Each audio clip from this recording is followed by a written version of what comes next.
Subscribe કરો એ high news India ચેનલને, પછી યુટ્યુબ એપ પર બેલ આઇકોનનું બટન દબાવો અને નિહાળો એ હાઈ ન્યૂઝ ઇન્ડિયા ચેનલ.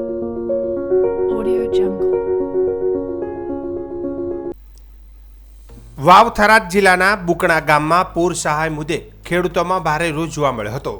ભારે પૂર અને અતિવૃષ્ટિ બાદ 5 મહિના વીત્યા છતાં પૂર અસરગ્રસ્ત સહાય અધૂરી રહેતા ગ્રામજનોમાં રોષ ફેલાયો છે. પૂરથી અસરગ્રસ્ત ખેડૂતો દ્વારા જિલ્લા વિકાસ અધિકારી અને કલેક્ટરને આવેદનપત્ર પાઠવવામાં આવ્યું હતું, જેમાં સહાયથી વંચિત રહેલા બાકીના 900 ખેડૂતોને તાત્કાલિક સહાય ચૂકવવાની માંગ કરવામાં આવી છે. ગ્રામજનોએ જણાવ્યું હતું કે સરકાર દ્વારા ઓફલાઈન અથવા ઓનલાઈન પ્રક્રિયા મારફતે વળતર ચૂકવવામાં આવે, જેથી ખેડૂતોને રાહત મળી શકે. જોકે આ મુદ્દે જિલ્લા વહીવટી તંત્રની કાર્યવાહી પર હવે ખેડૂતોની નજર ટકેલી છે. જે ખેડૂતોને નુકસાન, અમારું ગામ 100% હતું નુકસાનમાં, પણ 1200 ખેડૂતની સામે 300 ખેડૂતોને સહાય મળી છે. બાકીના ખેડૂતો રહી ગયા છે, એટલે સરકારે પોર્ટલ જે બંધ કર્યું છે, અમારી ખેડૂતો વતી રજૂઆત છે કે પોર્ટલ સત્વરે ચાલુ કરાવીને આ ખેડૂતોને સહાય મળવી જોઈએ, એમના સીધા ખાતામાં મળે એવી કલેક્ટરશ્રીને રજૂઆત કરી છે કે અમારી ખેડૂતોની રજૂઆત સરકાર સુધી પહોંચાડવી. સરહદી વિસ્તાર વાવ થરાદ પંથકમાં કેનાલો તૂટવાની ઘટનાઓ અટકવાનું નામ લેતી નથી. ધણેધર તાલુકાના તખતપુરા ગામની સીમમાંથી પસાર થતી જોડિયાળી માઇનોર કેનાલમાં અચાનક મોટું ગાબડું પડતા ભારે નુકસાન સર્જાયું છે. અંદાજે 15 ફૂટ જેટલું ગાબડું પડતા લાખો લીટર પાણીનો વેડફાટ થયો હોવાનું સ્થાનિકો જણાવ્યું છે. કેનાલ તૂટતા જ નજીકના ખેતરોમાં પાણી ફરી વળ્યું હતું, જેના કારણે ખાસ કરીને એરંડાના પાકને ગંભીર નુકસાન પહોંચ્યું છે. ખેતરોમાં ઉભેલા પાકમાં પાણી ભરાઈ જતા ખેડૂતોની મહેનત પર પાણી ફરી વળ્યું હોવાનો રોષ વ્યાપ્યો છે. ખેડૂતોનું કહેવું છે કે કેનાલની ગુણવત્તા અને સમયસર દેખરેખના અભાવે વારંવાર આવી ઘટનાઓ બનતી રહે છે. સ્થાનિક ખેડૂતોએ કોન્ટ્રાક્ટર અને જવાબદાર અધિકારીઓને બેદરકારીને આ નુકસાન માટે જવાબદાર ઠેરવ્યા છે. તેમણે તાત્કાલિક સ્થળ પર સર્વે કરી પાકને થયેલ નુકસાનનું યોગ્ય વળતર આપવા તેમજ કેનાલની મરામત ઝડપથી થાય તેવી માંગ કરી છે. જો સમયસર કાર્યવાહી નહીં થાય તો ખેડૂતો દ્વારા ઉગ્ર રજૂઆત કરવાની ચેતવણી પણ આપવામાં આવી છે. વારંવાર કેનાલો તૂટવાનો સિલસિલો યથાવત છે. છાસવારે કેનાલો તૂટતી હોય ત્યારે ખેડૂતોના ખેતરની અંદર ઊભા પાકની અંદર પાણી ફરી વળે, એ કિસ્મત ઉપર ખેડૂતના પાણી ફરી વળે આવી પરિસ્થિતિ થાય.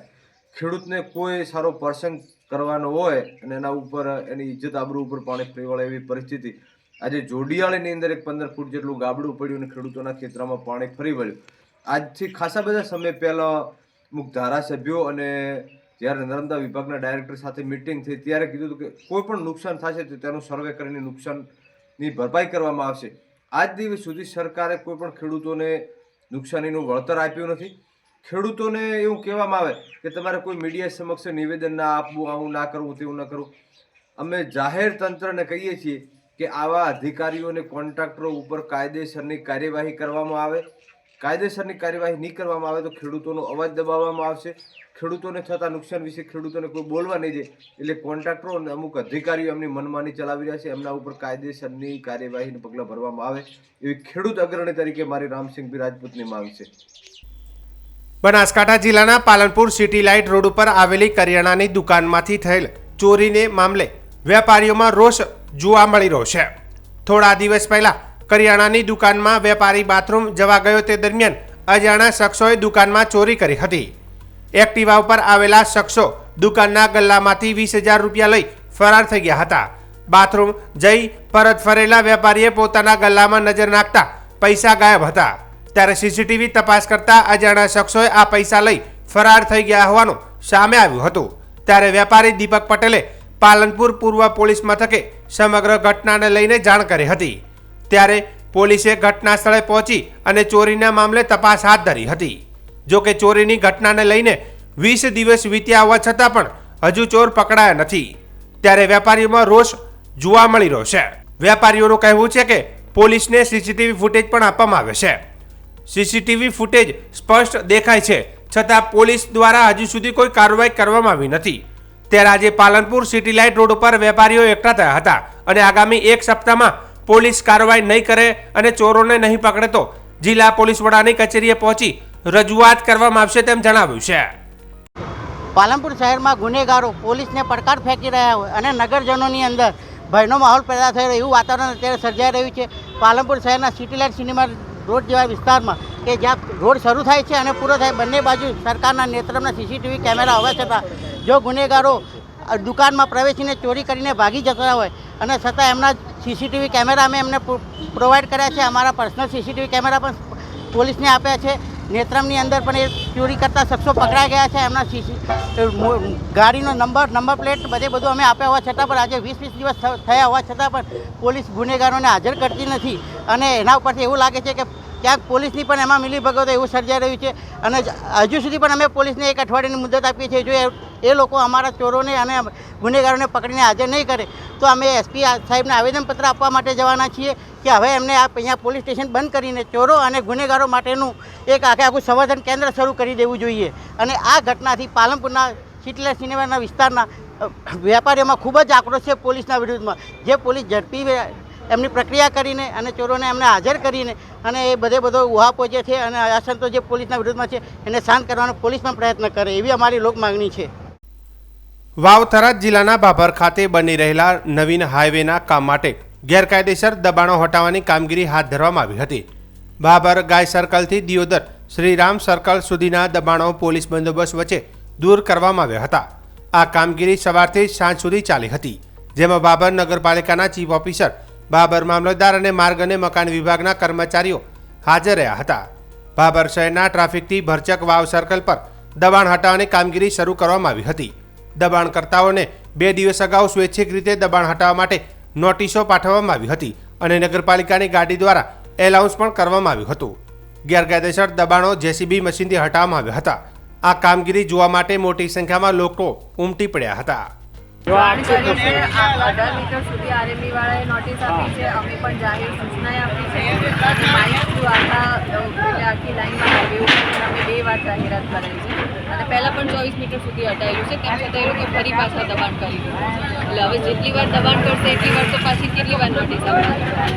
એટલે આ વખતે અમે છે ને 18 મીટર સુધી તો કરવાનું છે, પણ 18 મીટરની જે હદમાં હતા એ લોકો પછી પાછળ જતા રહ્યા છે, તો પછી એ પણ હટાવવું તો પડશે એટલે અમે એ પણ હટાવવાનું. જે પેલા ટાયર વાળા ભાઈનો આક્ષેપ છે કે અમને કોઈ પ્રકારની જાણ જ નહીં કરી ના, અને સીધા જ હટાવવા આવ્યા છે. જો જાણ એમાં છે ને એ લોકોને અમે જાહેરાત કરાઈ છે, રેકોર્ડિંગ કરાવરાયું. હા, અને રેકોર્ડિંગ પણ કરાયું છે. એટલે એ લોકો હાજર નહીં હોય કે ગમે તે હશે તો એમને એ રીતે જાણ નથી, પણ એ લોકોનો સામાન જ બહાર હતો એટલે એ તો એમને અંદર મૂકી. અત્યારે કેટલા મીટરમાં દબાણ હટાવવાનું છે? અત્યારે આમ તો 18 મીટર સુધી એકદમ ક્લિયર કરવાનું છે અને 24ના જે ફરી પાછા દબાણ થઈ ગયા છે એ પાછા જે દબાણો હોય અત્યારે છોડવામાં આવશે. હા, એટલે આમ તો જો પહેલાં તો જોડેલા જ છે, પણ જે ફરી પાછા એ લોકો લારી ગલ્લા મૂકી દીધા છે એવું. સમાજમાં વધતા ફાજલ ખર્ચ અને દેખાદેખીની પ્રવૃત્તિ સામે એક મજબૂત અને સકારાત્મક સંદેશ આપતું પ્રેરણાદાયક ઉદાહરણ આજે વાવ પંથકમાં જોવા મળ્યું છે. રાજ્યમંત્રી સ્વરૂપજી ઠાકોર તથા તેમના પરિવાર દ્વારા તેમની દીકરી રાધિકા અને ભત્રીજી જશોદાના લગ્ન પ્રસંગને ઠાકોર સમાજ દ્વારા તાજેતરમાં અમલમાં મુકાયેલા નવા સામાજિક બંધારણ મુજબ સંપૂર્ણ સાદગી અને સંસ્કાર સાથે આનંદપૂર્વક સંપન્ન કરવામાં આવ્યો હતો. લગ્ન પ્રસંગે કોઈ મોટું આયોજન, ડીજે, શોભાયાત્રા કે ફાજલ દેખાવ વગર માત્ર જરૂરી ધાર્મિક વિધિ વિધાન સાથે આત્મીય અને પારિવારિક વાતાવરણમાં બંને દીકરીઓના લગ્ન કરાયા હતા. પરિવારજનોએ જણાવ્યું હતું કે સમાજમાં આર્થિક સંતુલન, એકતા અને સમરસતા જળવાઈ રહે તે હેતુથી નવા સામાજિક બંધારણનું પાલન કરવાનો સંકલ્પ કર્યો હતો, જે આજે વ્યવહારિક રીતે સાકાર થયો છે.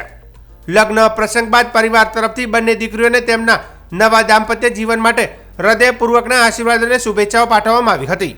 સાથે જ સમાજના સ્નેહીજનો અને પરિવારોને નમ્ર અપીલ કરવામાં આવી હતી કે સમાજની ઉન્નતિ અને ભાવિ પેઢીના હિતમાં લગ્ન તેમજ અન્ય સામાજિક પ્રસંગોમાં સાદગી અપનાવી સમાજ દ્વારા ઘડાયેલા બંધારણનું પાલન કરવામાં આવે. આ સાદા અને સંસ્કારસભર લગ્ન પ્રસંગે સમગ્ર સમાજમાં સકારાત્મક ચર્ચા જગાવી છે અને અનેકો પરિવારો માટે પ્રેરણારૂપ બન્યો છે. સમાજના આગેવાનોનું માનવું છે કે આવા ઉદાહરણોથી જ સમાજમાં વાસ્તવિક સુધારાઓ શક્ય બનશે અને સાચા અર્થમાં સામાજિક એકતા વધુ મજબૂત બનશે. જય સદારામ બાપા. આજ રોજ મારી દીકરી તથા મારા મોટા ભાઈની દીકરીના લગ્ન પ્રસંગ સંપન્ન થયા. આ શુભ અવસર પર અમે સમાજના બંધારણમાં નિર્ધારિત તમામ નિયમોનું સંપૂર્ણ પાલન કર્યું છે. અમારા બંને વિવાહીઓ પણ બંધારણ મુજબ જ જાન તથા પલ્લુ લાવ્યા. કોઈ પણ પ્રકારની પત્રિકા છપાવ્યા વિના માત્ર ફોન દ્વારા જ આમંત્રણ આપવામાં આવ્યું અને પરિવારજન તથા કુટુંબી સંબંધીઓને આમંત્રિત કરવામાં આવ્યા.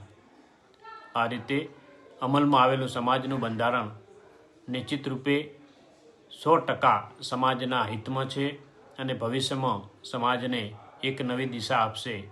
જય સદારામ બાપા.